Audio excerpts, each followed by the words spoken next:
शांत हो जाइए, शांत हो जाइए पहले।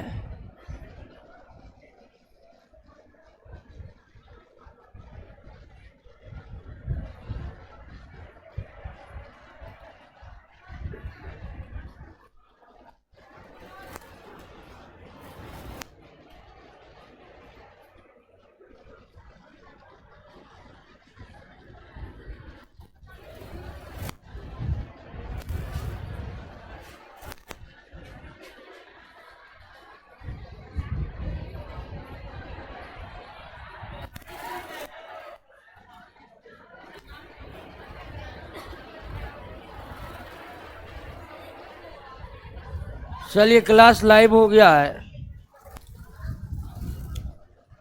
बिल्कुल शांत हो जाइए। समझने के लिए जो सबसे पहली प्राथमिकता है, आवाज बढ़ा हुआ है, आप पहले शांत हो जाइए। सुनने के लिए केवल कान का होना जरूरी नहीं है, बल्कि ध्यान भी केंद्रित होनी चाहिए। आवाज बंद कर दीजिए।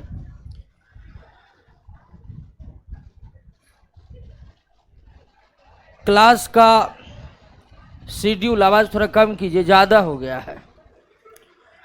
क्लास का शेड्यूल किस प्रकार से है ये रोशन सर आपको बता ही दिए होंगे।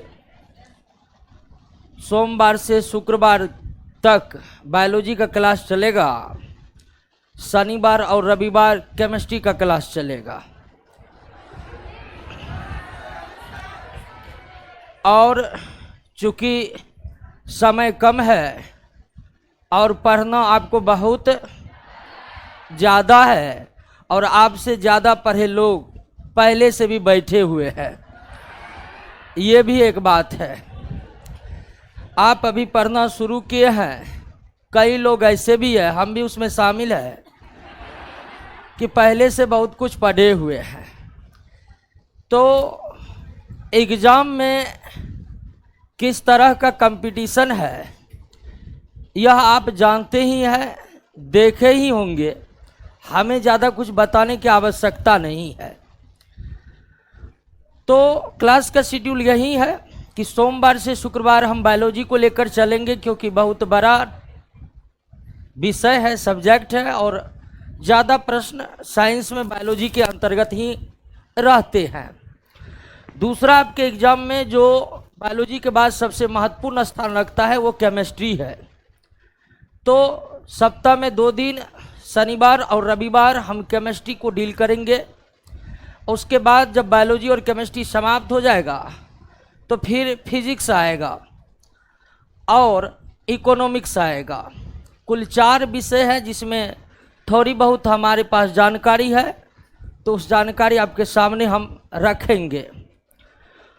और एग्ज़ाम निकालने का क्या तरकीब है ये रोशन सर तो बहुत बेहतरीन तरीके से बता ही दिए होंगे आपको। थोड़ी बहुत जानकारी हमारे पास भी है, तो वो भी बता देते हैं। तो सबसे बड़ी हल्ला मत करिए। आप लोग मैट्रिक इंटर के तो विद्यार्थी हैं नहीं, सब ग्रेजुएट हैं। आप लोग भी हल्ला करिएगा तो फिर मैट्रिक वाले, इंटर वाले और आप में कोई अंतर नहीं रह जाएगा। तो शांत रहिए, क्लास में हल्ला मत करिए। तो सबसे जो महत्वपूर्ण चीज़ है वो है सेल्फ स्टडी। घर पर बैठकर आप पढ़ते हैं कि नहीं।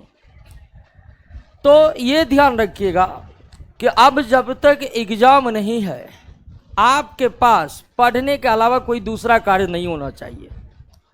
कोचिंग के बाद जो भी समय बचता है वो सारा का सारा समय घर पर पढ़ने में व्यतीत कीजिए। समय की बंटवारा करिएगा कि घर पर इतना घंटा पढ़ना है, इतना घंटा ये करना है, उतना घंटा वो करना है, तो फिर पढ़ने वालों की कोई कमी बिहार में तो नहीं है। तो सबसे महत्वपूर्ण यही है कि आप कोचिंग के बाद जो भी समय बचता है उसको केवल और केवल घर पर पढ़ने में व्यतीत कीजिए। एक से एक टैलेंटेड व्यक्ति हुए हैं, हमारी बातों पर ध्यान दीजिए। छोटी मोटी घटनाएं होती रहती, हमारी बातों पर ध्यान। ठीक है, ध्यान केंद्रित करके रखिए। हम बता रहे हैं कि एक से एक टैलेंटेड लोग एग्जाम में सफलता नहीं प्राप्त कर पाते। उदाहरण हम ही को ले लीजिए। तो टैलेंटेड आप हैं तो जरूरी नहीं है कि आप एग्जाम निकाल लीजिएगा। आप लगातार घर पर बैठकर मेहनत कर रहे हैं तो यकीन मानिए सफलता आपके काफ़ी नज़दीक है। घर पर पढ़ने का फुर्सत नहीं है, या 4 दिन पढ़ते हैं, 2 दिन नहीं पढ़ते हैं, 15 दिन पढ़ते हैं, बीच में 3 दिन छोड़ देते हैं, तो ये सब जो सिस्टम बनाए हैं घर पर पढ़ने का, तो ये भी असफलता का एक सबसे बड़ा कारण। तो हमारा तो कहना यही है कि कोचिंग आने जाने से आप दरोगा नहीं बन सकते, आपका रिजल्ट नहीं होगा। कोचिंग के बाद सारा समय घर पर पढ़ने में व्यतीत कीजिए, क्योंकि सिलेबस बहुत बड़ा है। बहुत लोग कैप्सूल कोर्स करते हैं, दरोगा एग्जाम देने जाते। कैप्सूल कोर्स में यही होता है, कैप्सूल अंदर रिजल्ट बाहर। इसीलिए किसी भी एग्जाम का सिलेबस महत्वपूर्ण है, और हम आपको ना ज़्यादा पढ़ाएंगे ना कम पढ़ाएंगे, जो सिलेबस है उसको पूरा पढ़ाएंगे। तो बायोलॉजी की आज शुरुआत कर रहे हैं, क्योंकि नियम यही है कि जिसका जितना हिस्सेदारी है उसकी शुरुआत पहले होनी चाहिए। तो आपके साइंस सेक्टर में सबसे बड़ी हिस्सेदारी जो है वो बायोलॉजी का ही है। तो बायोलॉजी का ही हम शुरुआत करेंगे, और बायोलॉजी का पहला चैप्टर है आपका क्या? सेल, यानी कि कोशिका। और अब आप केवल समझने पर ध्यान दीजिए, केवल समझने पर, क्योंकि परीक्षा में वही पूछा जाएगा जो आपके नोट्स के पीछे में है। नोट्स अगर कोई लिए होंगे तो सारे चैप्टर के पीछे में क्वेश्चन का कलेक्शन है ना, उसी से क्वेश्चन आते हैं। तो आप क्लास में है तो केवल समझने पर ध्यान दीजिएगा, क्योंकि प्रश्न वही आएंगे जो आपको करवाया जाएगा। लेकिन प्रश्न आपको आसानी से याद हो, परीक्षा तक याद रहे, इसके लिए जरूरी है कि आप हर चीज को समझे। तो परीक्षा में क्या प्रश्न पूछा जाएगा इसका कोई टेंशन नहीं लेना है। प्रश्न वही पूछा जाएगा जो आपके मटेरियल में है। आप केवल और केवल समझने पर ध्यान देंगे। सभी ऑनलाइन वाले दोस्तों से भी आग्रह है कि बेड पर सोकर नहीं पढ़ना है, कुर्सी खरीद कर कुर्सी पर बैठ कर पढ़ना है। तो पहला चैप्टर क्या है? सेल। तो हम लोग स्टार्ट करें। बिल्कुल शांत मुद्रा में एकाग्रता के साथ सुनिए, समझिए, और हम बार बार रिपीट भी करते हैं। ऐसा नहीं कि एक बार बोल दिए तो दूसरा बार हम भूल जाएंगे, उसको फिर से बोलेंगे ताकि हमें भी याद आ जाए और आपको भी लंबे समय तक याद रहे। तो पहला चैप्टर है आपका सेल। अब आइए दोस्तों ध्यान दीजिए कि हम लोग रहते हैं कहां पर? पृथ्वी पर। हमको लगा घर में रहते, ये बोलिए। कहां रहते हैं?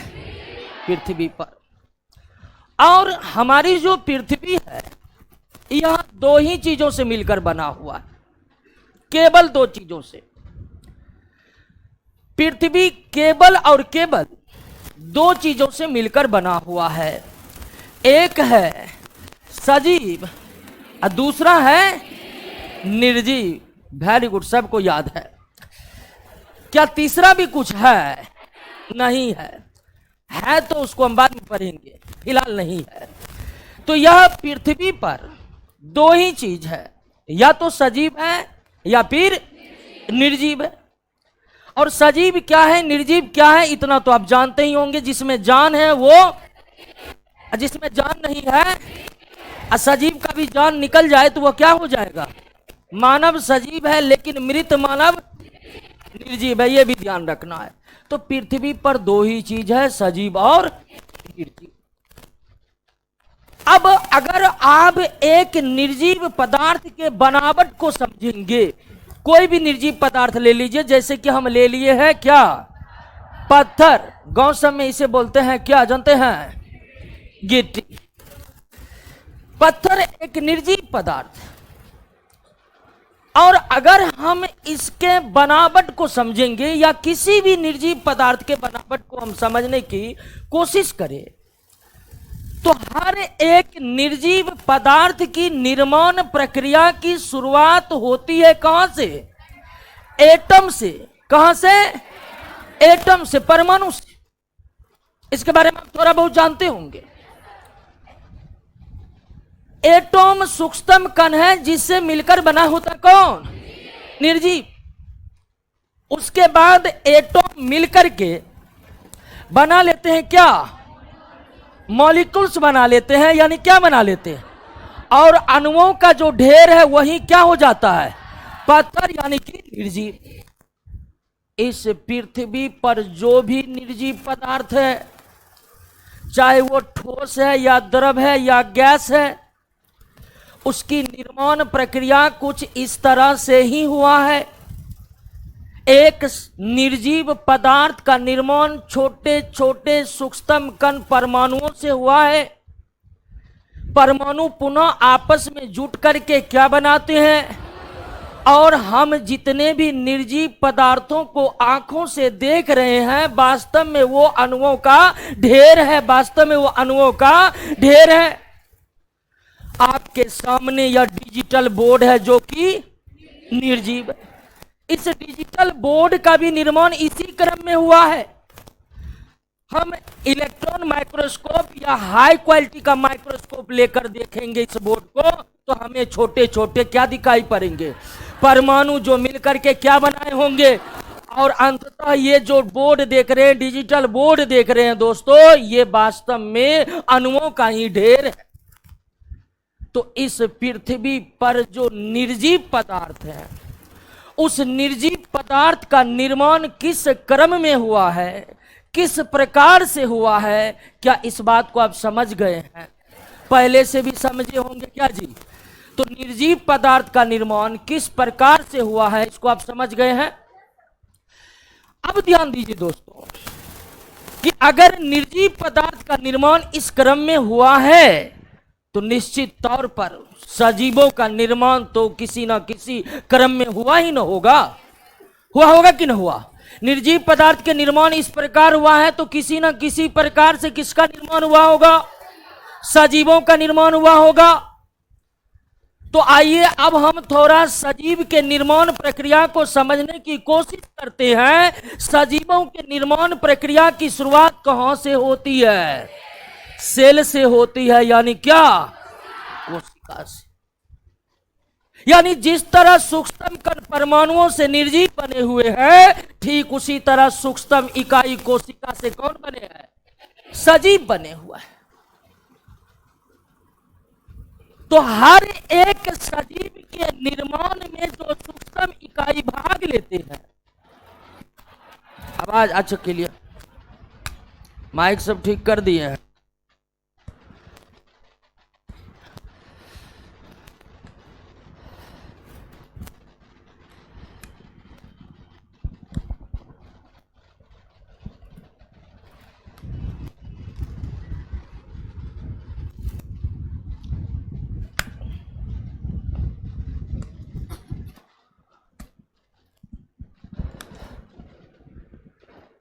बैटरी बदले थे इसका। तो सजीवों की निर्माण प्रक्रिया की शुरुआत कहां से हुई है? कोशिका से हुई है। ठीक उसी तरह जिस तरह निर्जीव का निर्माण प्रक्रिया परमाणु से हुई है। अब सजीवों की शरीर की निर्माण प्रक्रिया यहां से शुरू होती है, लेकिन इसके बाद क्या होता है जानते हैं? कोशिकाएं मिलकर के पुनः क्या बनाते हैं? क्या बनाते हैं? टिश्यू बनाते हैं, यानी क्या बनाते हैं? उत्तक। फिर उत्तक आपस में मिलकर के क्या बनाते हैं? ऑर्गेन, यानी क्या? अंग। फिर अंग मिलकर आपस में क्या बनाते हैं? ऑर्गेन सिस्टम बनाते हैं, यानी कि अंग तंत्र बनाते हैं। अंग तंत्र जैसे पाचन तंत्र, श्वसन तंत्र, उत्सर्जन तंत्र, तंत्रिका तंत्र, ढेर सारे तंत्र हैं। और कई अंग तंत्र मिलकर अंततः किसका निर्माण होता है? बॉडी का निर्माण होता है, यानी किसका निर्माण होता है? शरीर का निर्माण होता है। तो निर्जीव की निर्माण प्रक्रिया बहुत छोटी है। सूक्ष्मतम कण क्या हो गया? वो मिलकर क्या बनाया? और अणुओं का ढेर बन गया पदार्थ। लेकिन निर्जीव से काफी भिन्न होते हैं कौन? सजीव। इसमें जान होते हैं। इसलिए निर्जीवों के तुलना में सजीवों की निर्माण प्रक्रिया काफी जटिल है, कॉम्प्लेक्स है। और सजीव की निर्माण प्रक्रिया कुछ इस क्रम में होती है, जिसकी शुरुआत कहां से होती है? कोशिका से होती है। कोशिका मिलकर क्या बनाते हैं? उत्तक बनाते हैं। उत्तक मिलकर क्या बनाते हैं? अंग बनाते हैं। अंग मिलकर क्या बनाते हैं? अंग तंत्र बनाते हैं। और कई अंग तंत्र मिलकर शरीर बनाते हैं। और इस तरह सजीव के शरीर का निर्माण होता है। तो एक सजीव के शरीर का निर्माण कैसे होता है यह देख लिए ना। अब यहां पर समझिए कि कोशिका क्या है। सजीव के शरीर के निर्माण में जो सूक्ष्म इकाई भाग लेते हैं वही क्या कहलाता है? कोशिका कहलाता है। पृथ्वी पर उपस्थित किसी भी सजीव के शरीर के निर्माण में भाग लेने वाले सबसे सूक्ष्म इकाई को ही क्या कहते हैं? कोशिका कहते हैं। इसे मूलभूत भी इकाई भी कहते हैं, फंडामेंटल यूनिट भी कहते हैं, क्योंकि इसके बिना क्या ये उत्तक का निर्माण संभव है? कोशिका के बिना क्या उत्तक का निर्माण संभव है? बताइए, कोशिका के बिना क्या उत्तक का निर्माण संभव है? उत्तक के बिना अंग का निर्माण संभव है? अंग के बिना अंग तंत्र का निर्माण संभव है? यानी कोशिका ही नहीं रहेगा तो किसी भी सजीव के शरीर का निर्माण हो ही नहीं सकता है। हो सकता है? बताइए। इसीलिए कोशिका को सबसे सूक्ष्म इकाई भी कहते हैं और साथ साथ हम उसे मूलभूत इकाई भी कहते हैं। क्या कहते हैं? कोशिका क्या है समझ गए? पृथ्वी पर स्थित सभी सजीवों के शरीर की मूलभूत इकाई ही क्या है? सजीवों के निर्माण की सबसे सूक्ष्म इकाई क्या है? क्लियर हो गया? बात समझ गए? कोशिका क्या है? कोई दिक्कत नहीं ना? अब ध्यान दीजिए, कोशिका क्या है ये तो आप समझ गए। सजीवों के शरीर की मूलभूत इकाई है, सजीवों के शरीर के निर्माण की सूक्ष्म इकाई है। इसके बिना सजीवों का निर्माण संभव नहीं है। मूलभूत इकाई के अलावे कोशिका को सजीवों के शरीर का स्ट्रक्चरल यूनिट भी कहा जाता है। क्या कहा जाता है? स्ट्रक्चरल यूनिट भी कहा जाता है। हिंदी में इसे कहते हैं रचनात्मक इकाई भी कहा जाता है। रचनात्मक इकाई का मतलब रचना करने वाला।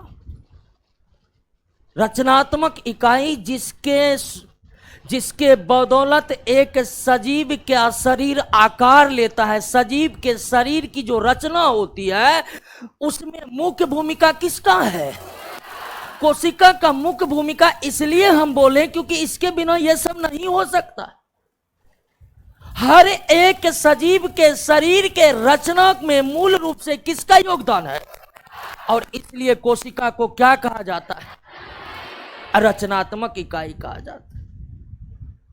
तो कोशिका सजीव के शरीर की रचनात्मक इकाई है। कोशिका सजीव के शरीर की मूलभूत इकाई है, रचनात्मक इकाई है, मूलभूत इकाई है। इसके अलावे कोशिका को फंक्शनल यूनिट भी कहते हैं। हिंदी में इसे कहते हैं क्या?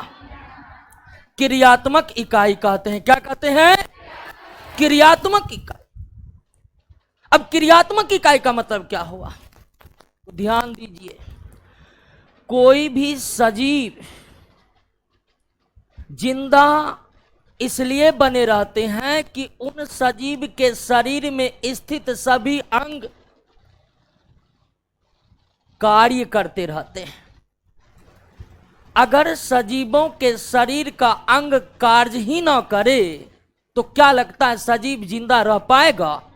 संभव है? नहीं है। तो कोई भी सजीव जो है वह जिंदा इसलिए बना रहता है क्योंकि उस सजीव के शरीर के सारे अंग काम करते रहते। मानव के शरीर में ही फेफड़ा श्वसन का काम करना छोड़ दे, छोटी आंत भोजन को पचाना छोड़ दे, किडनी रक्त को साफ करना बंद कर दे, तो मानव जिंदा रह पाएगा? नहीं रह पाएगा। तो सजीव लगातार जीवित बना रहे, इसके लिए जरूरी है कि उसके अंग लगातार कार्य संपन्न करते रहे। और कोई भी अंग जो कार्य संपन्न करते हैं वो भी किसके सहायता से? कोशिका के सहायता से। फेफड़ा श्वसन को कंप्लीट करवाता है। वास्तव में फेफड़ा किससे बना है? ढेर सारे कोशिका से फेफड़ा के हुए सारे कोशिका कार्य करते रहते हैं, जिसके कारण फेफड़ा भी कार्य करते रहता है। छोटी आंत जिन कोशिकाओं से बना हुआ है, अगर वो कोशिकाएं ही काम ना करे तो छोटी आंत काम कर पाएगा? नहीं काम कर पाएगा। तो सजीव के शरीर में जो भी अंग होते हैं वो कुछ ना कुछ कार्य करते रहते हैं, जिसके स्वरूप एक सजीव जिंदा बना रहता है। और सजीव के शरीर के जो अंग कार्य करते हैं, वास्तव में वो इसलिए कार्य कर रहे होते हैं कि उस अंग के कोशिका भी क्या करते रहते हैं? कार्य करते रहते। तो कार्य करने वाला भी सबसे छोटी इकाई कौन है? इसलिए कोशिका को क्या कहा जाता है? क्रियात्मक इकाई का मतलब कार्य करने वाली। क्रियात्मक इकाई का मतलब कार्य करने वाली इकाई। हर अंग जो कार्य कर रहा है, वास्तव में उस अंग का कौन कार्य कर रहा है? कोशिका कार्य कर रहा है। क्लियर हो गया? कोशिका क्या है ये आप समझ गए होंगे। कोशिका सजीवों के शरीर की मूलभूत इकाई, क्योंकि उसके बिना सजीव का अस्तित्व संभव। कोशिका सजीवों के शरीर की रचनात्मक इकाई है। कोशिका सजीव के शरीर की क्रियात्मक इकाई है। क्लियर हो गया? कोशिका समझ गए क्या है? किसी को कोई दिक्कत नहीं ना? और क्लास में ही सारी बात याद होनी चाहिए। आप लोग टारगेट बैच के स्टूडेंट हैं। सजीव के शरीर की मूलभूत इकाई किसे कहते हैं? कोशिका को कहते हैं। सजीव के शरीर की रचनात्मक इकाई कौन है? कोशिका है। सजीव के शरीर की क्रियात्मक इकाई क्या है? क्या कोशिका के बिना सजीव का निर्माण संभव है? नहीं। क्लियर हो गया? कोई दिक्कत नहीं ना?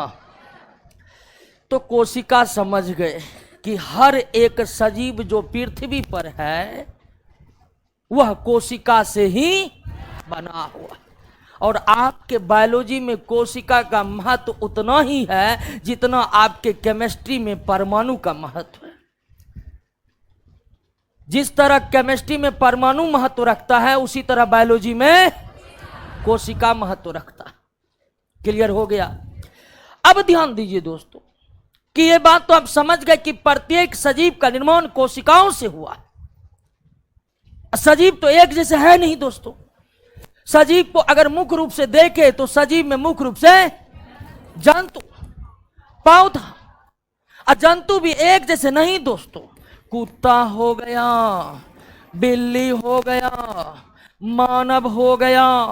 अब पौधा भी कई तरह के, पीपल का पौधा, ठीक है, केला का पौधा, ठीक है, तंबाकू का पौधा। एक तरह के सजीव इस पृथ्वी पर नहीं है। बहुत लोग हंस रहे हैं, काहे जी? मतलब बोल रहे हैं कि सारे सजीव किससे बने हैं? लेकिन सारे सजीव एक जैसे हैं? नहीं है। जंतु है तो वो भी कई तरह के, पौधे हैं तो वो भी कई तरह के। तो क्या इस पृथ्वी पर जितने भी प्रकार के सजीव हैं, क्या वो एक ही प्रकार के कोशिका से बने हैं? सही सही बोलिए। क्या इस पृथ्वी पर जितने भी सजीव हैं, क्या वो एक ही प्रकार के कोशिका से बने हैं?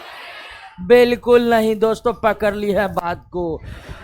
यानी जितने भी सजीव हैं उनका शरीर कोशिकाओं से तो बना है, लेकिन उनके कोशिकाएं सारे एक जैसे नहीं होते। सभी सजीव कोशिकाओं से बने हैं, लेकिन भिन्न भिन्न सजीव के शरीर में एक तरह के कोशिकाएं नहीं होते हैं। कोशिका का शेप और साइज अलग अलग होता है अलग अलग सजीवों में। तो कोशिका का साइज कितना होता है ये तो समझ ही गए हैं कि अलग अलग सजीवों में अलग अलग साइज के कोशिका होती है, लेकिन कोशिका का साइज कितना होता है तो ध्यान दीजिए दोस्तों कि अब तक हमारे जीव वैज्ञानिकों ने जितने सजीवों के कोशिकाओं के बारे में पता लगाया है, ध्यान दीजिएगा, अब तक हमारे जीव वैज्ञानिकों ने जितने भी सजीव के कोशिकाओं के बारे में पता लगाया है, उनमें सबसे छोटा कोशिका जो है वो 0.1 माइक्रोमीटर का है। 0.1 माइक्रोमीटर का ये सबसे छोटे आकार का कोशिका है। इससे छोटा कोशिका अगर है तो वैज्ञानिकों ने उन्हें अब तक खोजा नहीं है। वहीं अगर सबसे बड़े आकार के कोशिका की बात करें तो वो है 170 गुना 135 मिलीमीटर लंबाई गुना चौड़ाई। तो कोशिका का आकार 0.1 माइक्रोमीटर से लेकर 170 गुना 135 मिलीमीटर का तक का होता है। और ये जो सबसे छोटे आकार का कोशिका देख रहे हैं, यह कोशिका एक खास प्रकार के बैक्टीरिया का नाम सुने हैं ना। ये जो सबसे छोटे आकार का कोशिका देख रहे हैं, ये जो सबसे छोटे आकार का कोशिका देख रहे हैं, यह कोशिका एक बैक्टीरिया जिसका नाम है माइकोप्लाज्मा गैलीसेप्टिकम। ये एक जीवाणु है। यह है क्या है? जीवाणु का नाम है। तो सबसे छोटे आकार के कोशिका का साइज क्या है और यह किसमें पाया जाता है? इससे छोटे आकार का कोशिका अब तक जीव वैज्ञानिकों को नहीं मिला है। मिलेगा तो अखबार में आप पढ़िएगा। और सबसे बड़े आकार का जो कोशिका है उसकी लंबाई 170 मिलीमीटर और चौड़ाई 100। और सबसे बड़े आकार का जो यह कोशिका है, सबसे बड़े आकार का जो यह कोशिका है दोस्तों, वह पाया जाता है किसमें? शुतुरमुर्ग के हाँ ध्यान रखिएगा, अंडा में ही पाया जाता है और कहीं नहीं पाया जाता है। यानी शुतुरमुर्ग के शरीर में भी नहीं पाया जाता, उसके अंडे में पाए जाते। और यह इतना बड़ा कोशिका है दोस्तों कि जिसे हम आंखों से देख सकते। आंखों से कोशिका नहीं दिखता है क्योंकि प्रकृति ने जो मानव को आंख दिया है वो आंख 100 माइक्रोमीटर से बड़ी वस्तु को ही देख सकता है। बात समझ रहे हैं ना? प्रकृति ने जो हमें आंख प्रदान किया है, प्रकृति ने जो मानव को आंख दिया है, वह आंख अगर स्वस्थ है तो 100 माइक्रोमीटर से बड़ा चीज को ही देख सकता है, उससे छोटा चीज को नहीं। और लगभग सभी कोशिकाएं इससे छोटी होती है, तो कोशिकाएं आंखों से दिखाई नहीं देती है। अपवाद स्वरूप ये कोशिका इतनी बड़ी है कि हम इन्हें आंखों से देख सकते हैं। इससे बड़े आकार की कोशिका अब तक मिला नहीं। क्लियर हो गया? तो क्या सभी सजीवों की कोशिका एक जैसी होती है? नहीं होती है। भिन्न भिन्न सजीवों की कोशिकाएं भिन्न भिन्न तरह की होती है। और जीव वैज्ञानिकों के द्वारा खोजा गया सबसे छोटी कोशिका किसमें है? तो वही सबसे बड़ी कोशिका। क्लियर हो गया? अभी ध्यान दीजिए एक बात और। ये तो समझ ही गए हैं कि सारे सजीव की कोशिका एक जैसी नहीं होती है, लेकिन क्या एक सजीव में स्थित सारी कोशिका एक जैसी होती है? टोन से पकड़ लेते हैं कि यस बोलना है कि नो न जी। क्या एक ही सजीव में स्थित सभी कोशिकाएं एक जैसी होती है? नहीं होती। हमारे आंखों में जिस तरह की कोशिका है, क्या उसी तरह की कोशिका हमारे नाखून में भी है? नहीं। नाखून में जिस तरह की कोशिका है, क्या उसी तरह की कोशिका हमारे त्वचा में भी है? नहीं है दोस्तों। यानी भिन्न भिन्न सजीवों में अलग अलग तरह की कोशिकाएं होती है, और एक ही सजीव में सारे कोशिका एक जैसे नहीं होती है। एक ही सजीव के शरीर के भिन्न भिन्न अंगों की कोशिका का शेप और साइज क्या होता है? अलग अलग होता है। मान लीजिए दोस्तों, हम मानव का एग्जाम्पल ले लेते हैं। मानव के पास मानव का आंख है, मानव के पास आंख है, छोटी आंत है, गुर्दा है। गुर्दा मतलब किडनी। किडनी को हिंदी में क्या कहते हैं? गुर्दा कहते हैं। ये अलग अलग अंग है, और इस अलग अलग अंग की कोशिका भी क्या है? अलग अलग। वास्तविकता यह है दोस्तों, ध्यान दीजिए, ध्यान भटकाइए मत, क्योंकि आप जो करने जा रहे हैं वह आपकी जिंदगी की सबसे बड़ी उपलब्धि होगी। होगी कि नहीं होगी?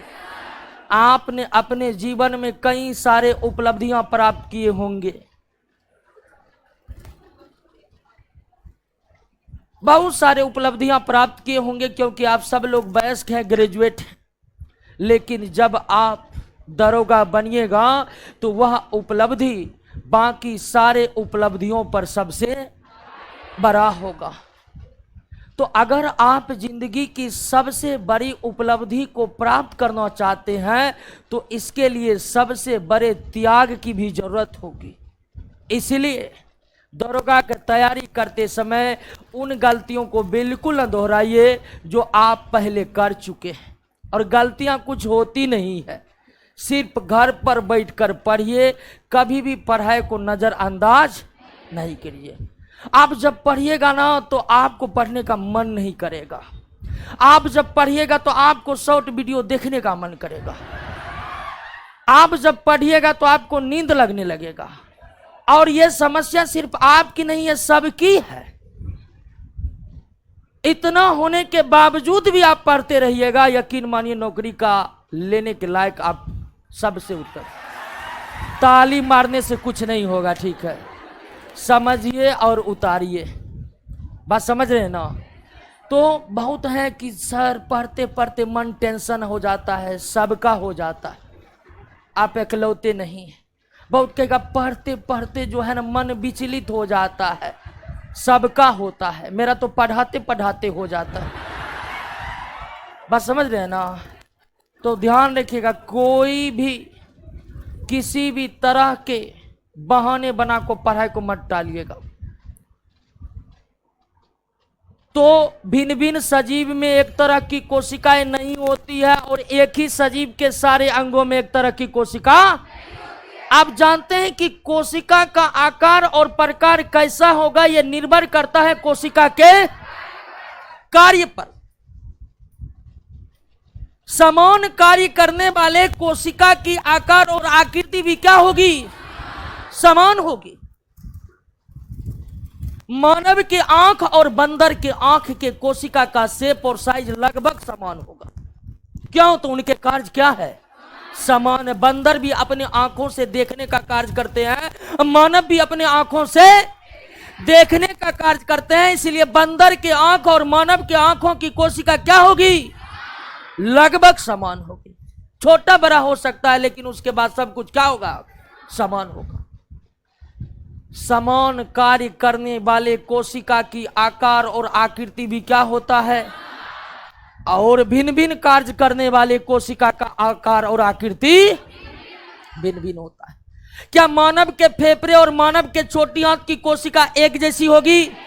नहीं होगी। वो इसलिए नहीं होगी कि दोनों अंग के कार्य क्या है? अलग अलग कार्य करने वाले कोशिका के आकार और आकृति भी क्या होती है, और समान कार्य करने वाले कोशिका के आकार और आकृति भी क्या होती है। भिन्न भिन्न सजीव है, भिन्न भिन्न सजीव की कोशिकाएं अगर उनके कार्य समान है तो उनके कोशिका का आकार और आकृति भी क्या होगा।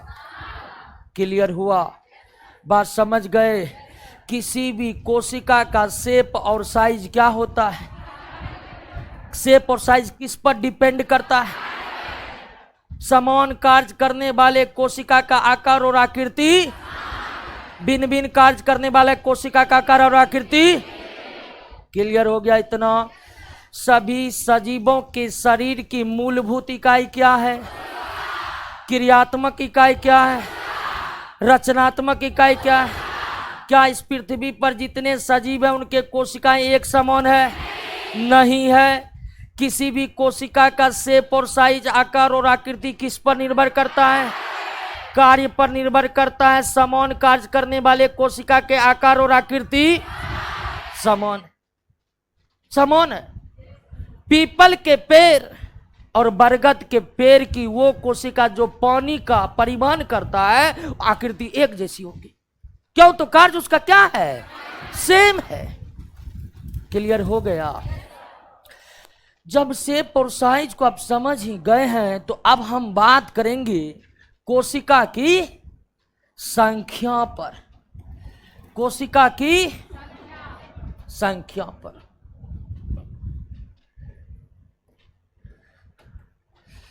क्या भिन्न भिन्न सजीवों के शरीर में कोशिका की संख्या भी समान होती है। आप लोग बहुत चीज पहले से पढ़े हुए, सबका सही सही उत्तर दे रहे हैं। क्या भिन्न भिन्न सजीव के शरीर में कोशिका की संख्या भी समान होती है, नहीं होती है दोस्तों। कोशिका की संख्या भिन्न भिन्न सजीवों में एक समान नहीं होती है। भिन्न भिन्न सजीवों में कोशिका की संख्या कितनी होगी यह डिपेंड करते हैं उस सजीव के शरीर के आकार पर। शरीर का जितना बड़ा आकार होगा कोशिका की संख्या उतनी ही अधिक होगी।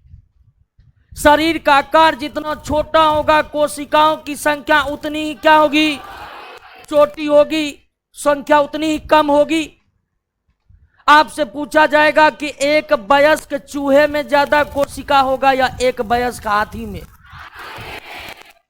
हाथी में ज्यादा कोशिका होगा क्योंकि हाथी का शरीर चूहे से कई गुना बड़ा है। बस समझ गए कि नहीं।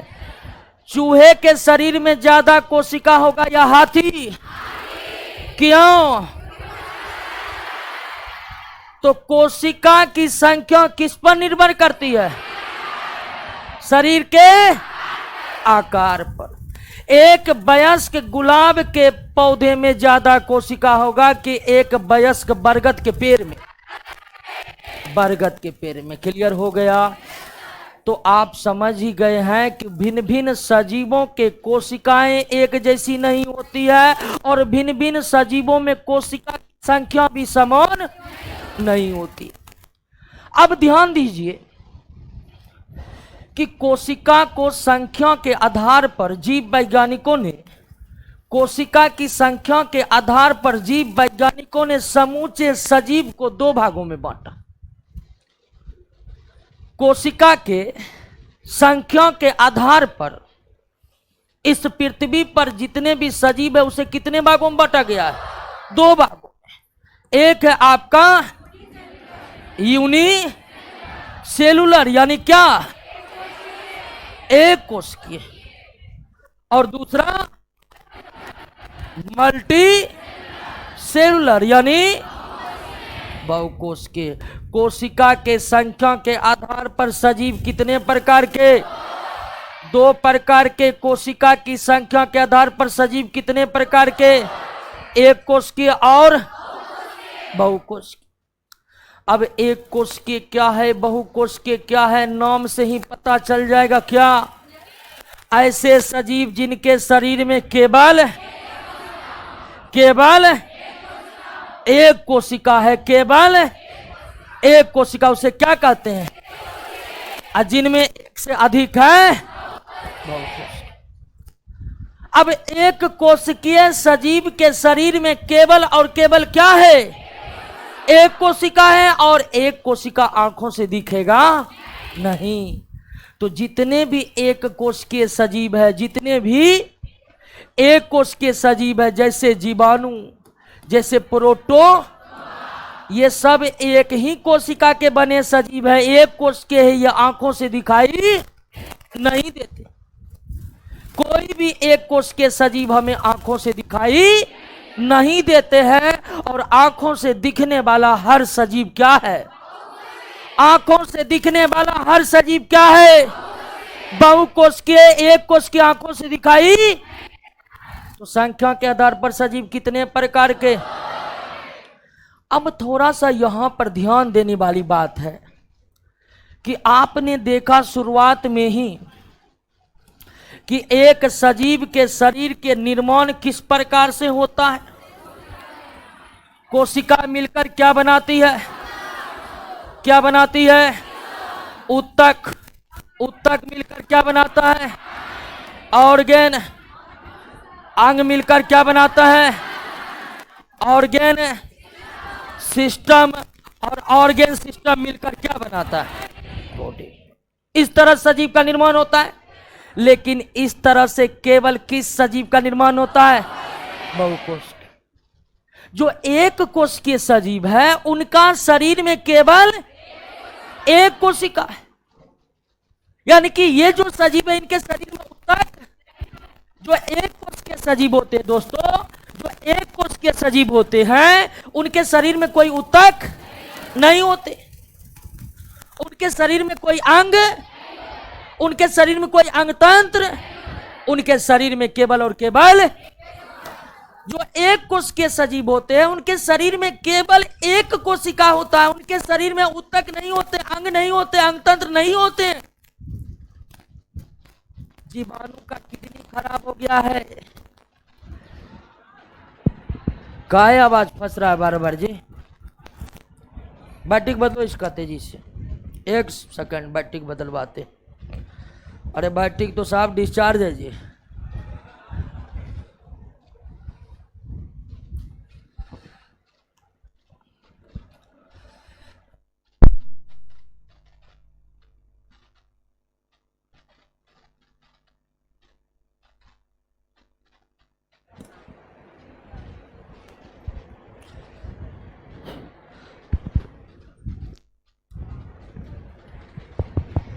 ये 2-4 सेकंड के लिए छोड़ता है,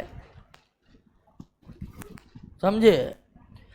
कुछ लोग ऑनलाइन बोल रहे हैं बहुत दिक्कत। बहुत दिक्कत कहाँ है?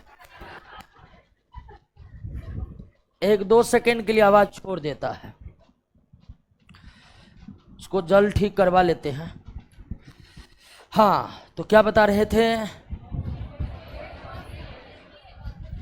हाँ, बता रहे थे कि एक कोशिकीय सजीवों में केवल और केवल एक कोशिका होता है, उनके शरीर में उत्तक अंग सब।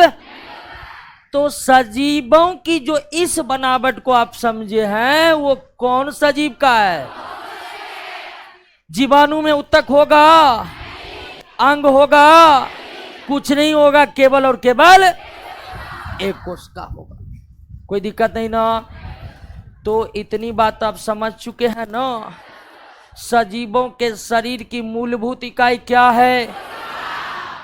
तो कोशिका है। रचनात्मक क्रियात्मक इकाई कोशिका है। क्या सभी सजीवों में एक ही तरह के कोशिका होते हैं? नहीं, भिन्न भिन्न सजीवों में अलग अलग तरह के कोशिका होते हैं। क्या एक सजीव के शरीर में एक ही तरह की कोशिका होती है?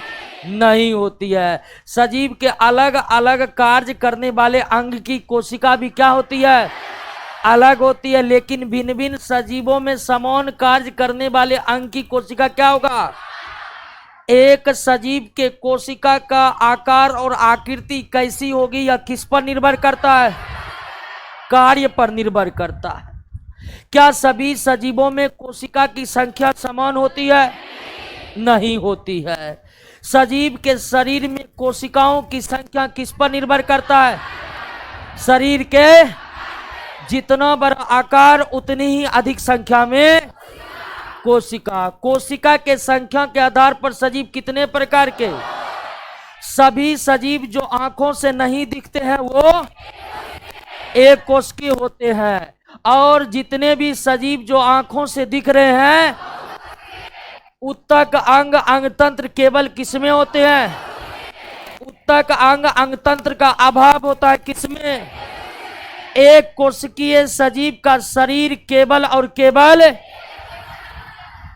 कोई दिक्कत नहीं ना, यानी उत्तक बनने के लिए एक से अधिक कोशिका चाहिए। एक कोशिका क्या उत्तक बना सकता है? नहीं बना सकता। क्लियर हो गया दोस्तों? अब आइए, कोशिका के बारे में लगभग जितनी चीज जाननी चाहिए उससे ज्यादा आप जान चुके हैं ना। लेकिन कोशिका के बारे में इतनी जानकारी जो हमें पता लगा है वो कैसे लगा? तो इसके लिए कई वैज्ञानिकों ने निरंतर प्रयास किए। महान महान जीव वैज्ञानिक हुए जो निरंतर अपने प्रयोगशाला में कई महान रिसर्च किए। उसी वैज्ञानिकों के प्रयोगों के मदद से हम इतना बात जान पाए हैं, समझ पाए। तो कोशिका के बारे में जो जानकारी हमारे पास आई है, उस जानकारी के पीछे किन किन वैज्ञानिकों का योगदान है, अब हम उन वैज्ञानिकों को ही याद करने वाले हैं। वैज्ञानिकों के बारे में पढ़ना इसलिए जरूरी है क्योंकि यह परीक्षा का सिलेबस है। दूसरा, वैज्ञानिकों के बारे में जानना हमारी नैतिक जिम्मेदारी भी है, क्योंकि जिनके खोजों के बदौलत हम इतना ज्ञान अर्जित कर पाए हैं, तो उन व्यक्ति का नाम जानना तो बहुत जरूरी होता है।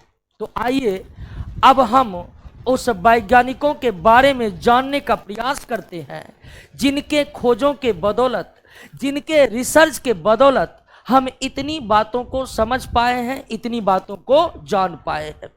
और जब हम आपको वैज्ञानिकों के बारे में बताएंगे तो हम समय को भी बताते जाएंगे। समय को बताने के पीछे मुख्य प्रयोजन यही होगा कि आप यह समझ सके कि आखिर विज्ञान का विकास कितनी धीमी गति से हुआ। अभी तो हम लोग पन्ना पलटाते हैं, ज्ञान अर्जित करते जाते हैं, खत्म। लेकिन उस पन्ना को बनने में लंबा वक्त लगा है दोस्तों, बहुत लंबा वक्त, जो अभी आपको पता चलेगा। सबसे पहले आइए 1590 में, समय है 1590। हमको लगता भारत में मुगल काल का दौर चल रहा था ना जी। 1590 की बात है। 1590 में विज्ञान के क्षेत्र में एक महान क्रांतिकारी खोज हुआ। 1590 में वो कौन सी क्रांतिकारी खोज हुआ? तो माइक्रोस्कोप का। माइक्रोस्कोप का यानी किसका? सूक्ष्मदर्शी का। सूक्ष्मदर्शी वही यंत्र है जिसके मदद से हम वो देख सकते हैं जो आंखों से दिखता। तो सूक्ष्मदर्शी का खोज 1590 में हुआ। अब आप कहिएगा पढ़ रहे हैं, सेल बता रहे हैं सूक्ष्मदर्शी, व्हाट इज रिलेशन बिटवीन। तो ध्यान दीजिए दोस्तों, कोशिका भी आंखों से दिखते नहीं है। कोशिका का खोज बिना माइक्रोस्कोप के खोज का संभव नहीं था। कोई वैज्ञानिक कोशिका को खोजे उससे पहले जरूरी था किसका खोज होना? क्या माइक्रोस्कोप के खोज के बिना, माइक्रोस्कोप के खोज के बिना कोशिका का खोज संभव है? नहीं है। इसीलिए इस खोज को हम क्रांतिकारी कह रहे। तो 1590 में माइक्रोस्कोप का खोज हुआ और ये खोजने वाले थे जेड जेनसेन। जेड जेनसेन और उसी के भाई एच जेनसेन, दोनों चश्मा का दुकान करते थे। ये दोनों भाई किसका दुकान करते थे? चश्मा का दुकान करते थे। और भूल चूक उन्होंने किसका खोज कर लिया? माइक्रोस्कोप का खोज कर लिया। और माइक्रोस्कोप के खोज होने के साथ ही मानव उन चीजों को देखने में दिलचस्पी लेने लगी जो उन्हें पहले आंखों से दिखाई नहीं देता। तो माइक्रोस्कोप का खोज किसने किया? अब 1590 के बाद आ जाइए कहां? 1665। 65 10 75 न हो गया जी। 75 साल बाद माइक्रोस्कोप के खोज होने के 75 साल के बाद खोज हुआ किसका? यानी किसका? कोशिका का खोज कब हुआ? और इस कोशिका को खोज करने वाले कौन थे? Robert Hooke. तो माइक्रोस्कोप के खोज के बाद रॉबर्ट हुक के द्वारा 1665 में किसको खोजा गया? कोशिका को खोजा गया। अब रॉबर्ट हुक ने कोशिका को कैसे खोजा, इसको भी थोड़ा समझ लीजिए। रॉबर्ट हुक ने एक लिया कॉर्क। क्या लिया? कॉर्क, यानी पेड़ की छाल को ही क्या कहते हैं? कॉर्क कहते हैं। क्यों कहते हैं? कहते हैं दोस्तों, ठीक है। तो क्या लिया? कॉर्क लिया। किसने लिया? Robert Hooke. अब 75 साल बाद माइक्रोस्कोप और ज्यादा डेवलप्ड हो गया। ये जो माइक्रोस्कोप जेनसेन वाला था ये बहुत लो क्वालिटी वाला था, लेकिन 75 साल के बाद माइक्रोस्कोप काफी ज्यादा प्रोग्रेसिव हो चुके थे। तो रॉबर्ट हुक ने पेड़ की छाल लिया यानी कॉर्क लिया और कॉर्क को उन्होंने पतला से पतला काट दिया। जितना संभव हो उन्होंने कॉर्क को उतना पतला काट दिया। जब देखा कि और पतला नहीं हो सकता है तो काटना बंद कर दिया। और जब कॉर्क के एकदम पतले टुकड़े को उन्होंने अपने द्वारा बनाए गए माइक्रोस्कोप से देखा, जब पतले कॉर्क को रॉबर्ट हुक ने अपने द्वारा बनाए गए माइक्रोस्कोप से देखा तो उन्हें इस कॉर्क में माइक्रोस्कोप में किस तरह दिखा? तो एकदम मधुमक्खी के छत्ते की तरह दिखा। मधुमक्खी के छत्ते की तरह दिखा। किस तरह दिखा? मधुमक्खी के छत्ते की तरह दिखा। रॉबर्ट हुक चौंक गया। What is this? क्या दिख रहा है? तो ये जो उन्हें एकदम मधुमक्खी के छत्ते के तरह छोटे छोटे होल दिखाई पड़े, छोटे छोटे कमरे दिखाई पड़े, इसी का नाम उन्होंने क्या रखा? सेल रखा। और सेल ही क्यों रखा जानते हैं दोस्तों? तो सेल एक लैटिन वर्ड है, अपना देवनागरी का शब्द नहीं है।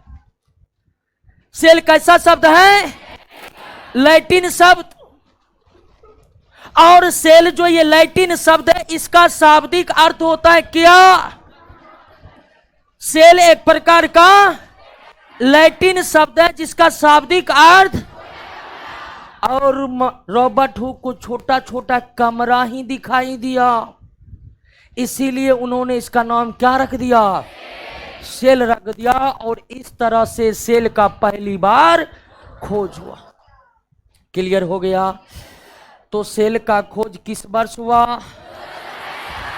किसने किया? किससे किया? कॉर्क से किया। कॉर्क मतलब पेड़ की छाल। और यह सेल एक प्रकार का कैसा शब्द है? लैटिन शब्द है जिसका शाब्दिक अर्थ, यानी सेल का अर्थ क्या होता है? और अब आप जान गए कि आखिर रॉबर्ट हुक ने सेल शब्द ही क्यों चुना, दूसरा शब्द क्यों नहीं चुना। ये आपको क्लियर हो गया कि नहीं हो गया? क्योंकि कॉर्क में उन्होंने जब पहली बार कोशिका को देखा तो कोशिका उसे छोटा छोटा कमरा के तरह ही दिखाई पड़ा। लेकिन इसका मतलब ये नहीं कि सारा कोशिका कमरा ही कमरा है। कोशिका का शेप और साइज क्या होता है, अलग अलग होता है। पहली बार दिखा तो पहली बार ये शब्द लाया, उसी के साथ ये चल पड़ा। तो इस तरह से माइक्रोस्कोप के खोज के 75 साल बाद किसका खोज हुआ? सेल का खोज किसने किया? रॉबर्ट हुक ने किया। क्यों किया? वैज्ञानिक थे, किया जी। ठीक है। सेल कैसा शब्द है? सेल का शाब्दिक अर्थ क्या होता है? कोई दिक्कत नहीं ना। तो 1590 1665 से अब आ जाइए 1683 पर। 1683 पर 1683 में एक वैज्ञानिक जिसका नाम था ल्यूवेन हॉक। ल्यूवेन हॉक ने पहली बार किसको खोजा? जीवित कोशिका को। हालांकि ल्यूवेन हॉक ने जीवित कोशिका को पहली बार कब देख लिया था? 1675 में ही देख लिया था। लेकिन अपने खोज की पुष्टि उन्होंने कब की? तो कहीं बुक में आपको 1675 मिलेगा, कहीं पर 1683 मिलेगा, और हमारे यहां दोनों मिल गए आपको। तो जीवित कोशिका का सबसे पहला खोज किसने किया? तो इसका मतलब है कि रॉबर्ट हुक ने जिन कोशिका को खोजा था वो कैसा था? वो मृत कोशिका था। वो क्या था? जीवित कोशिका खोजने का श्रेय किन्हें प्राप्त हुआ? अब आपको यह भी समझना होगा कि आखिर जीवित कोशिका कैसा होता है, मृत कैसा? रॉबर्ट हुक के द्वारा खोजा गया कोशिका वो मृत कोशिका थी। पहली बार जीवित कोशिका को किसने खोजा? ल्यूवेन हॉक ने खोजा। तो आखिर जीवित और मृत कोशिका में क्या अंतर होता है, इसको भी हमें समझना पड़ेगा। तो जीवित कोशिका और मृत कोशिका की पहचान किस प्रकार से होगी? कैसी कोशिका मृत कोशिका होती है और कैसी कोशिका जीवित कोशिका होती है? तो ध्यान दीजिए दोस्तों, मान लीजिए कि ये एक कोशिका है। क्या है? हालांकि कोशिका सारे के सारे गोल नहीं होते हैं, आयताकार, वर्गाकार, अनियमित आकार, किसी भी तरह का। इस तरह का भी कोशिका हो सकता है, इस तरह का भी कोशिका हो सकता है, इस तरह की कोशिका हो सकता है। कोशिका भिन्न भिन्न आकृति की होती है। लेकिन जितने भी कोशिका होते हैं, जितने भी कोशिका होते हैं, उस कोशिका के भीतर क्या होता है? तरल पदार्थ होता है। कोशिका के भीतर क्या होता है? तरल पदार्थ होता है। और कोशिका के भीतर का तरल पदार्थ ही तय करता है कि कोशिका जीवित है कि कोशिका मृत हो गया। ऐसी कोशिका जिसके भीतर का तरल पदार्थ है वो क्या है? जीवित कोशिका। तरल पदार्थ सूख गया। और थोड़ा सा ये भी जान लीजिए कि कोशिका के भीतर के तरल पदार्थ को क्या कहते हैं? जीव द्रव कहते हैं। अंग्रेजी में प्रोटोप्लाज्म कहते हैं। कोशिका के भीतर का तरल पदार्थ यानी कि जीव द्रव है, तो वो अजीव द्रव सूख गया। तो रॉबर्ट हुक ने कोशिका को कॉर्क से न खोजा था, पेड़ की छाल से न जी। पेड़ का छाल तो अपने आप सूखा होता है। तो उसका कोशिका का सारा तरल पदार्थ क्या था? इसीलिए वो कोशिका क्या हो गया? कोई दिक्कत नहीं ना। तो एक मृत कोशिका और एक जीवित कोशिका में क्या अंतर है, इस बात को समझ गए ना। लेकिन यहां पर एक बात और याद रखिएगा कि मृत कोशिका जीवित कोशिका के तुलना में मजबूत होते हैं। जो मृत कोशिका होते हैं वो काफी मजबूत होते हैं।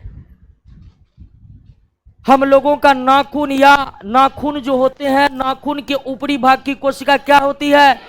मृत। वही त्वचा की कोशिका, नाखून से आप दूसरों को घायल कर सकते हैं, है कि ना है? क्योंकि उसमें मजबूती है। तो ऐसा भाग सजीवों का जो मृत कोशिकाओं से बने होते हैं। ऐसा भाग सजीवों का जो मृत कोशिकाओं से बने होते वो काफी मजबूत होते। गाय भैंस के सींग बहुत मजबूत होते क्योंकि वे मृत कोशिका से बने होते। तो मृत कोशिका के जीव द्रव यानी कि भीतर के तरल पदार्थ सूख जाते हैं, लेकिन वो काफी मजबूत हो जाते हैं। सजीवों का वो सारा एरिया जो मृत कोशिकाओं से बना हुआ है, निश्चित वो काफी ज्यादा मजबूत होगा। क्लियर हो गया? तो रॉबर्ट हुक ने जो कोशिका खोजा था वो कैसा कोशिका था? जीवित कोशिका का खोज सर्वप्रथम किसने किया? एक जीवित कोशिका और एक मृत कोशिका में क्या अंतर है, इस बात को समझे। आगे चलकर 1831 में एक वैज्ञानिक आया जिनका नाम था रॉबर्ट ब्राउन। उन्होंने पता लगाया कि जितने भी तरह की कोशिका होता है, चाहे आयताकार, वर्गाकार या अनियमित आकार, उन कोशिका के मध्य में एक गोलाकार सघन यानी कि डेंस संरचना होती है। रॉबर्ट ब्राउन 1831 में यह पता लगाया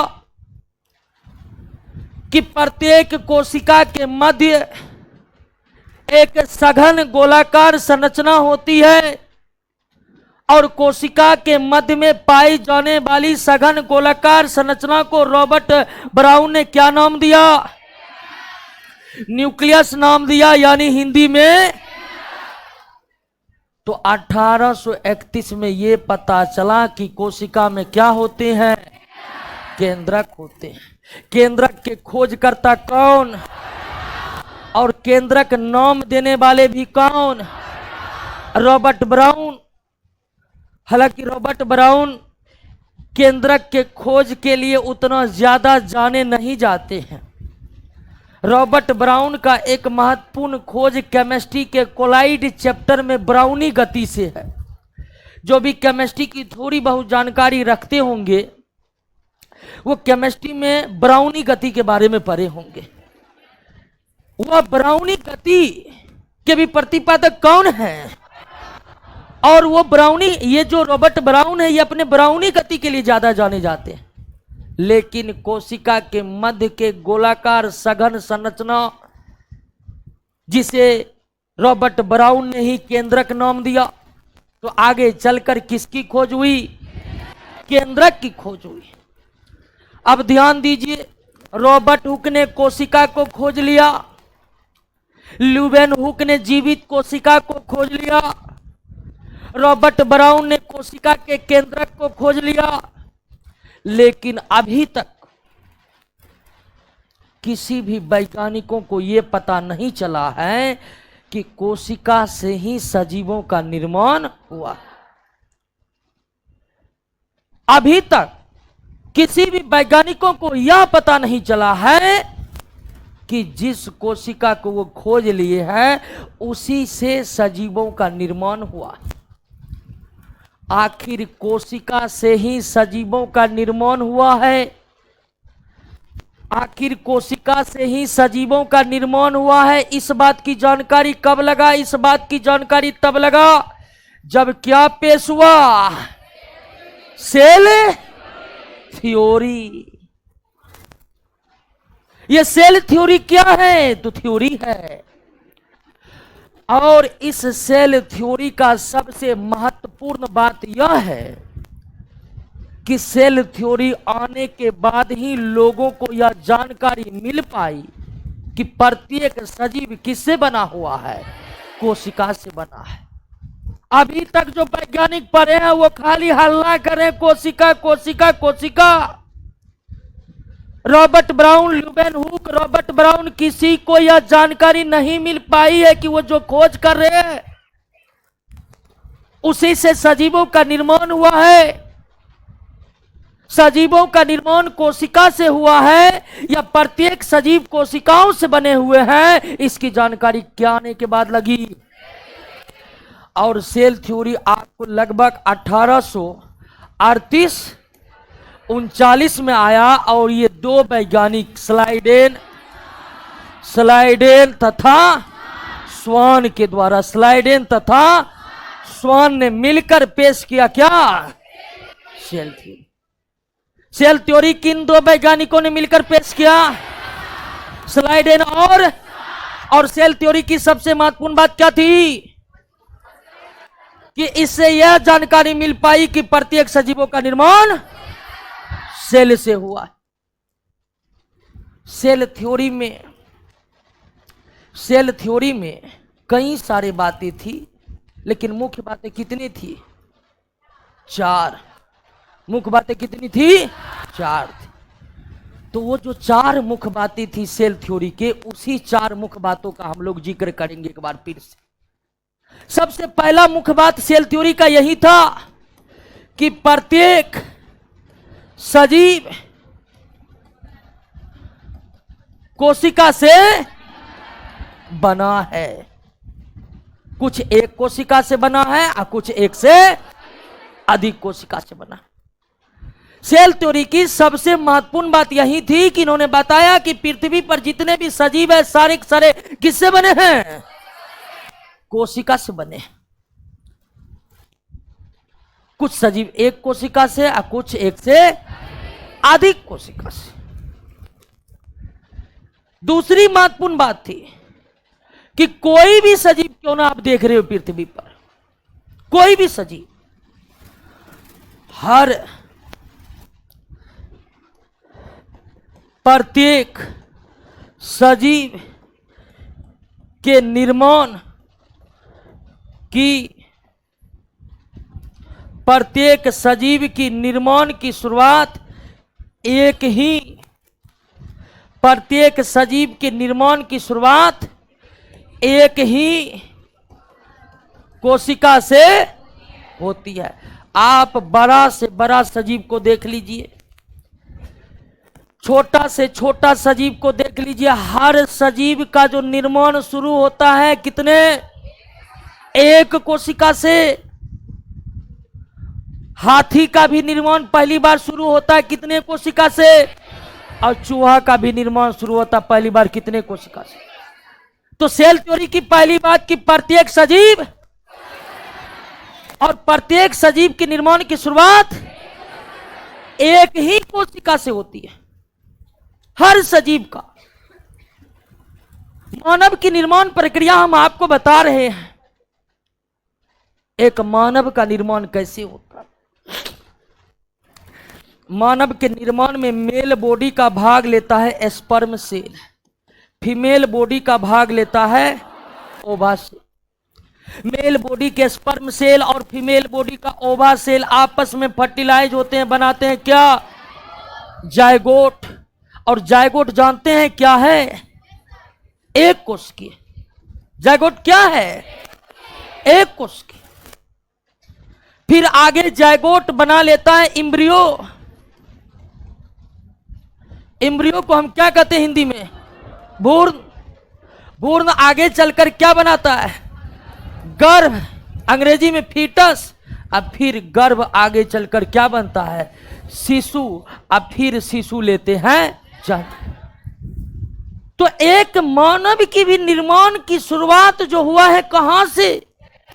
और जायगोट क्या है? एक कोशिकीय।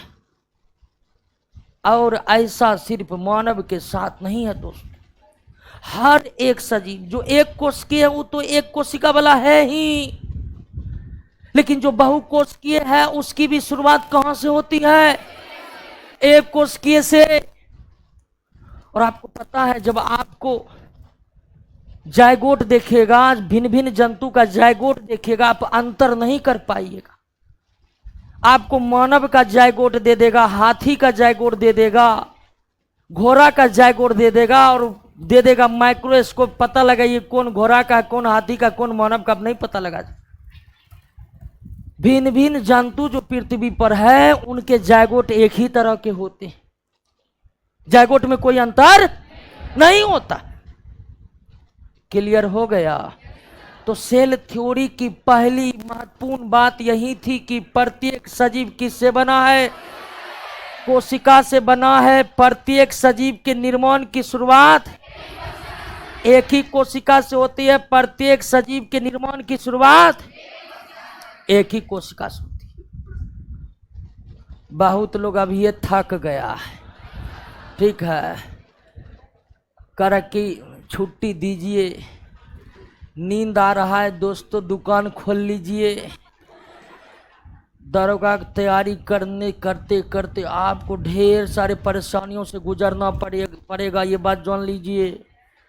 ऐसा नहीं है कि किताब खरीदे, बैग खरीदे, लटका के कोचिंग आए, बस नौकरी हुआ, ऐसा कुछ बात समझे कि नहीं समझे। इतना परेशानी आएगा दरोगा की तैयारी करते करते करते करते कि आपका दिमाग कभी कभी ऑल बॉल करने लगेगा। लेकिन उस स्थिति में आपको खुद संभालना है, उसके बाद दरोगा बनना है ही बनना है। बात समझ रहे हैं ना। और सबसे जरूरी चीज सेल्फ स्टडी, वो छूटनी नहीं चाहिए। कोचिंग एक दिन छूट जाएगा, कोई दिक्कत नहीं है, ऑनलाइन वीडियो दे देंगे, लेकिन घर पर पढ़ाई कभी नहीं छूटनी चाहिए।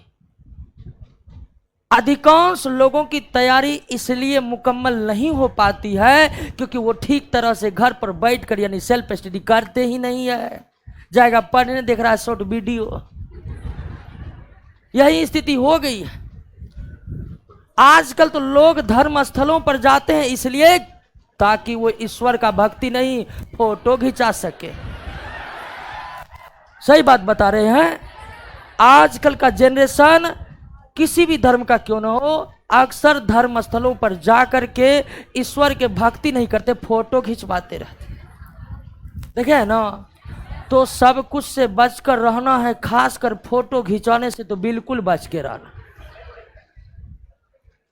तीसरी प्रमुख बात, तीसरी है, देखिए चौथी कह रहे हैं, अभी तो ये बात ना हुआ है। तीसरी प्रमुख बात, आप शुरुआत में ही देखे कि कोशिका मिलकर क्या बनाते हैं, उत्तक। कोशिका मिलकर उत्तक बनाते हैं। शुरुआत में ही देखे थे कि कोशिका मिलकर क्या बनाते हैं, सेल मिलकर टिश्यू, और टिश्यू मिलकर ऑर्गेन।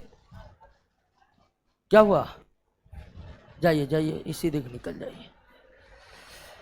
कोशिका मिलकर क्या बनाते हैं, उत्तक। उत्तक मिलकर क्या बनाते हैं, ऑर्गेन। तो कोशिका मिलकर उत्तक बनाते हैं, इसका मतलब आप ये मत समझिए कि कोशिका अकेले नहीं रह सकता। कोशिका में अकेले रहने की भी क्षमता है। सेल थ्योरी की तीसरी प्रमुख बात यह है कि सेल मिलकर उत्तक बनाते हैं, तो इसका मतलब आप ये मत समझिए कि अकेला कोशिका रह ही नहीं सकता है। एक अकेला कोशिका में भी इतनी क्षमता है कि वो अपना जीवन स्वतंत्र तरीके से इस प्रकृति में जी सकता है।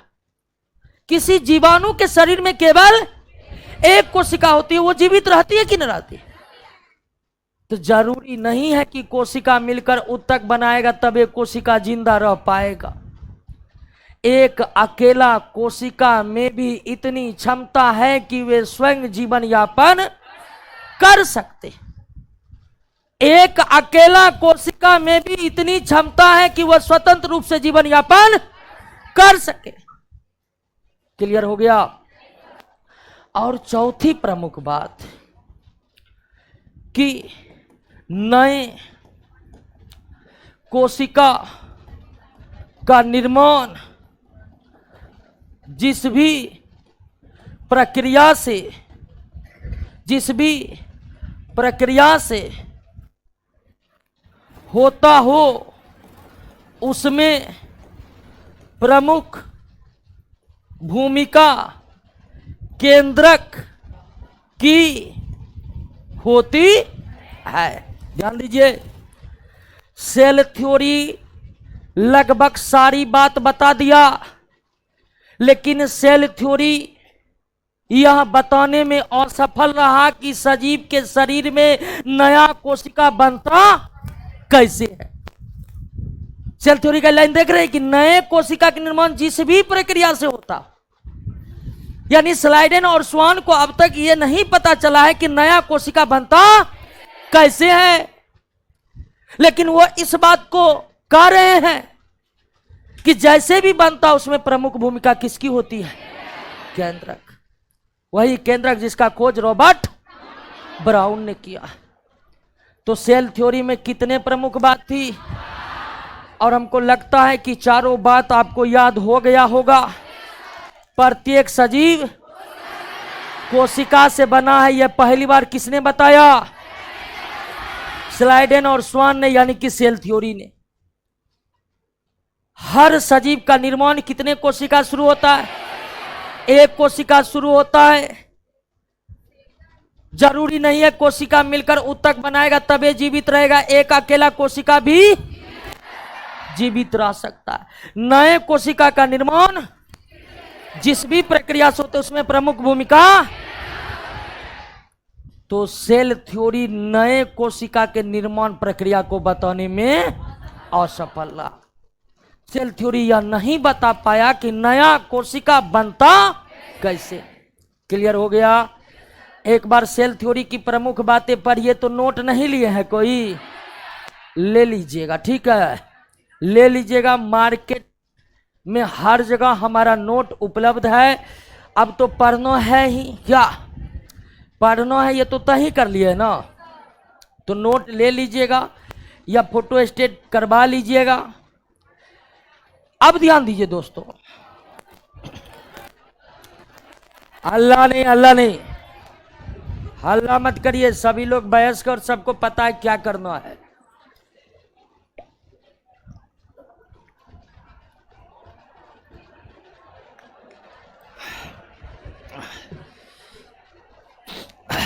शांत हो जाइए। सेल थ्योरी की सारी बातें समझ गए? कोई दिक्कत नहीं।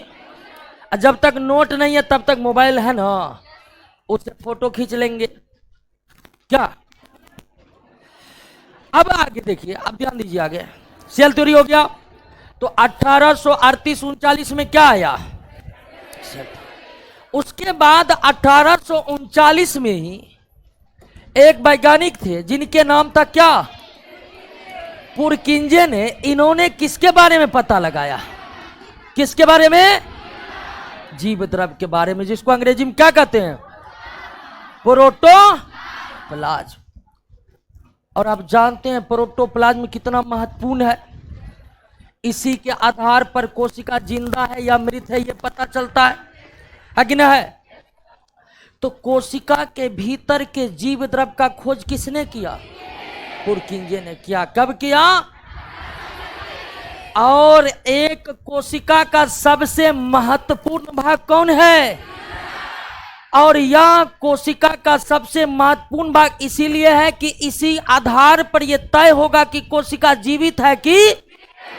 अब जानते हैं एक वैज्ञानिक हुए, उनका कथन है कि जीव द्रव, जिसको अंग्रेजी में क्या कहते हैं?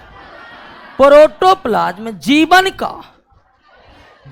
का भौतिक आधार है। जीवन का भौतिक आधार है। यह कथन किसका है? हक्सले का है। किसका है? एक वैज्ञानिक हुए जिनका नाम क्या है? हक्सले। इसका यह कथन बहुत ही महत्वपूर्ण है कि जीव द्रव ही जीवन का भौतिक आधार है। जीव द्रव को भौतिक आधार जीवन का इसलिए बता गया कि जीव द्रव ही नहीं रहेगा तो कोशिका का निर्माण संभव है। कोशिका नहीं है तो फिर सजीवों का निर्माण संभव।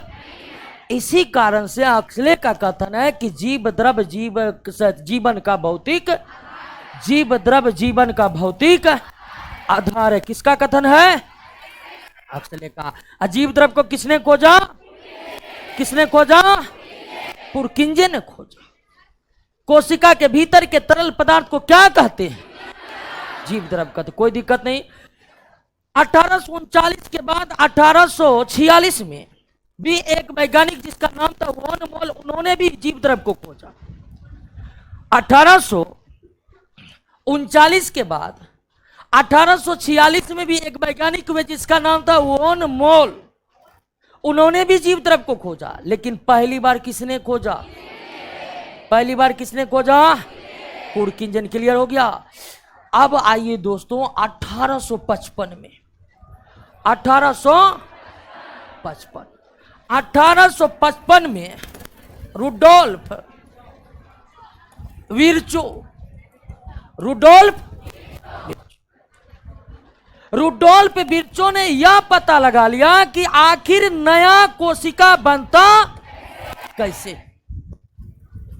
1855 में रुडोल्फ विर्चो ने यह पता लगा लिया कि आखिर नया कोशिका बनता, तो नया कोशिका कैसे बनता है?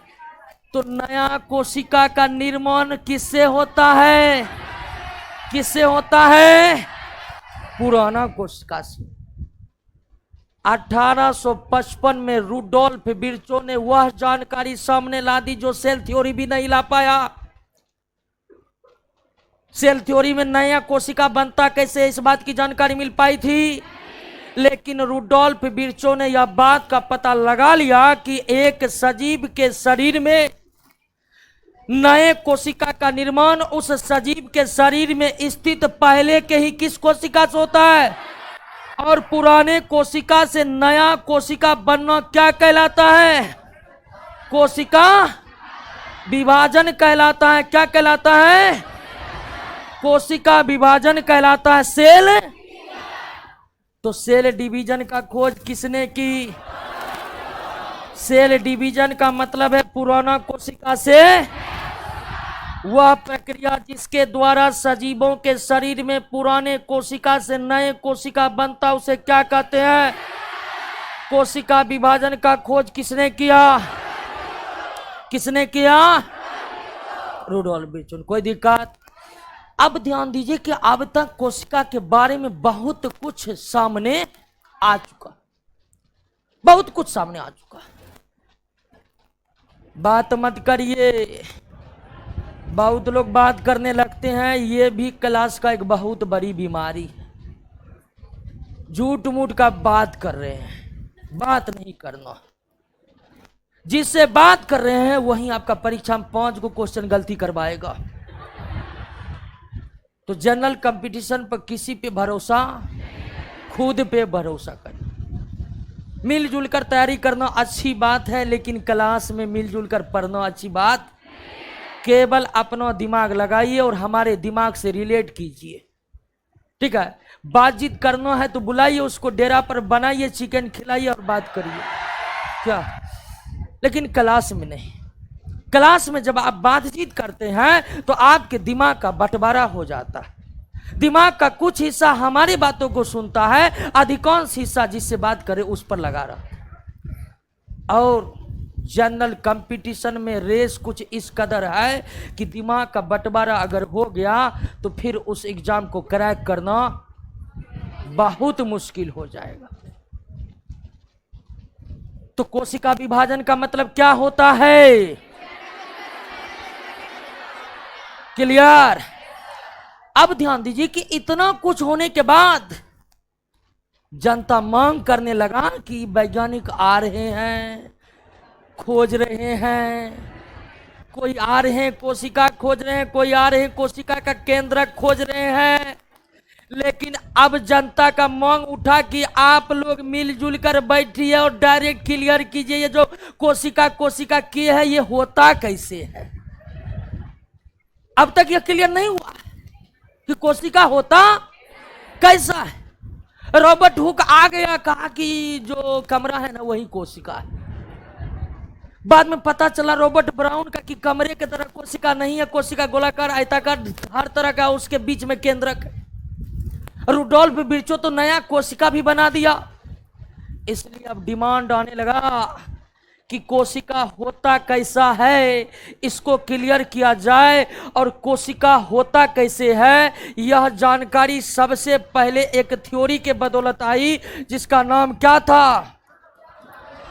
Protoplasm theory. प्रोटोप्लाज्म, और यह प्रोटोप्लाज्म थ्योरी वैज्ञानिक मैक्स सुल्ज ने दिया। किसने? मैक्स सुल्ज ने। सुल्ज को अंग्रेजी में इसी तरह से लिखा जाता है, विशुद्ध हिंदी में लिखिएगा तो कुछ अलग तरह से लिखा जाएगा। मैक्स सुल्ज ने क्या पेश किया? कब? और यह पहली थ्योरी थी जो बताया कि आखिर कोशिका कैसा होता है। इस थ्योरी में मैक्स शुल्ज ने यह बताया कि कोशिका जीव द्रव का बना एक गोलाकार सघन पिंड है, यानी ढेला है, जिसके बीच में केंद्रक होता था। मैक्स शुल्ज डायरेक्ट आया मनमाने तरीके से। मैक्स शुल्ज ने देखा कि सब कुछ तो खोजिए दिया है चलवा सब, अब सबको मिलाकर एक बात पेश कर देते हैं, कोई गलत तो करेगा नहीं कि पहले से सब सही के ले जा रहा है। तो मैक्स शुल्ज ने प्रोटोप्लाज्म थ्योरी के तहत यह क्लियर किया कि कोशिका प्रोटोप्लाज्म जीव द्रव का बना एक ढेला है जिसके बीच में केंद्रक होता है। सब मान लिया, कहा कि सही बात बोले, प्रोटोप्लाज्म पुरकिंजे निकाल चुका है, केंद्रक रॉबर्ट ब्राउन निकाल चुका है, और आप सबको मिलाकर ढेला बना दिए हैं, कोई दिक्कत नहीं। तो कोशिका ऐसे होता है? तो बिल्कुल मैक्स शुल्ज ने कहा बिल्कुल ऐसे होता है। और लंबे समय तक कोशिका के बारे में यही जानकारी कायम रहा कि कोशिका प्रोटोप्लाज्म का बना एक सघन पिंड है जिसके बीच में केंद्रक होते। लेकिन 1931 में, कब? 1900 एक और क्रांतिकारी खोज हो गया। 1931 में इलेक्ट्रॉन माइक्रोस्कोप का खोज हुआ।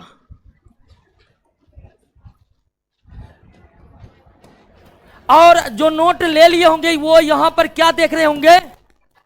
1831 जो गलत है, मिस प्रिंट है। 1931 में किसका खोज हो गया?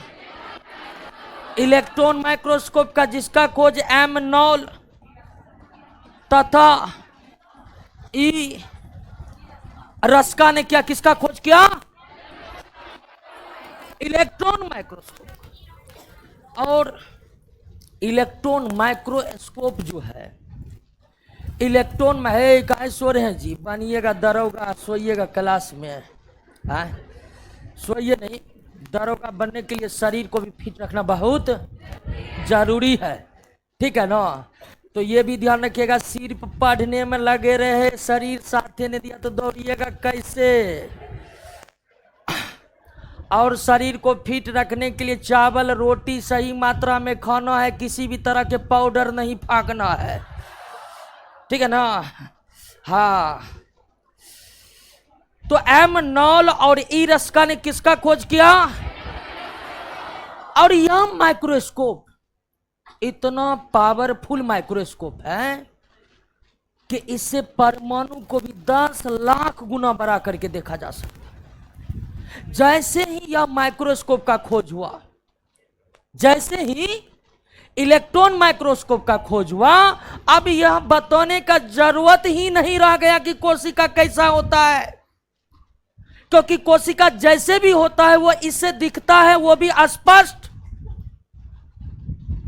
तो इलेक्ट्रॉन माइक्रोस्कोप आने के बाद सेल कैसा होता है यह पूरी तरह से स्पष्ट हो गया, क्योंकि सेल की पूरी संरचना इस माइक्रोस्कोप से बिल्कुल स्पष्ट नजर आती है। और इलेक्ट्रॉन माइक्रोस्कोप के खोज होने के उपरांत ही मैक्स शुल्ज का प्रोटोप्लाज्म थ्योरी अमान्य हो गया, क्योंकि वो सही नहीं था। और आप जानते हैं कि कोशिका के खोज, कोशिका के बारे में ज्यादा से ज्यादा जानकारी कब आई? 1931 के बाद, क्योंकि 1931 से पहले जो माइक्रोस्कोप था उससे कोशिका बिल्कुल स्पष्ट नहीं दिखता था। तो वैज्ञानिक अंदाजा लगाते थे ऐसा होता है, जैसे मैक्स शुल्ज को ही देख लीजिए। लेकिन अब ऐसा होता है का सिस्टम ही खत्म हो गया, क्योंकि किसका खोज हो गया? और इलेक्ट्रॉन माइक्रोस्कोप से सेल बिल्कुल स्पष्ट नजर आते।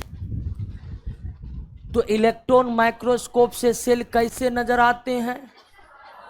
तो जैसे भी नजर आते हैं, अब उसको समझने के लिए हमें क्या पढ़ना पड़ेगा? सेल स्ट्रक्चर, यानी कि कोशिका संरचना। अब हम क्या पढ़ेंगे? कोशिका संरचना हम पढ़ेंगे। क्लियर? कोई दिक्कत? तो यहां तक कोई दिक्कत नहीं ना? तो दोस्तों नेक्स्ट क्लास बैठे रहिएगा, कोई बैठे रहिएगा, ठीक है। नेक्स्ट क्लास में हम क्या देखने वाले हैं? कोशिका संरचना। पहले लड़की लोग को निकलने दीजिए, बैठ जाइएगा। माय डियर ब्रदर बैठे रहिए, सिस्टर को पहले निकलने दीजिए।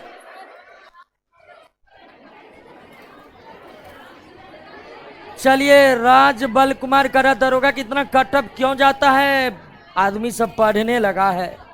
पहले हम भी पढ़ाते थे तो बैच में 1-2 आता था, अब इतना है तो पढ़ने का सिस्टम काफी ज्यादा बढ़ गया है। कटअप आगे भाग रहा है, ठीक है। आराम से निकलिए और निकल के सीधे घर जाइए।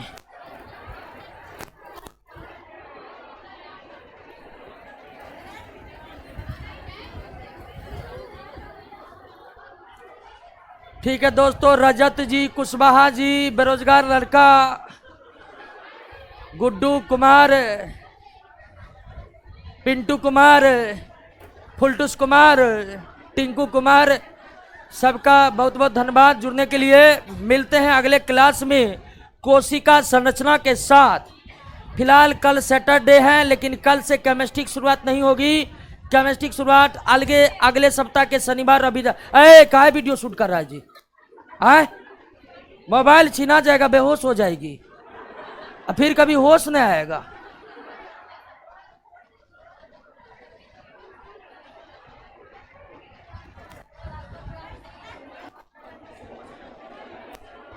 ठीक है दोस्तों, मिलते हैं अगले क्लास में। बंद कीजिए ऑनलाइन क्लास को।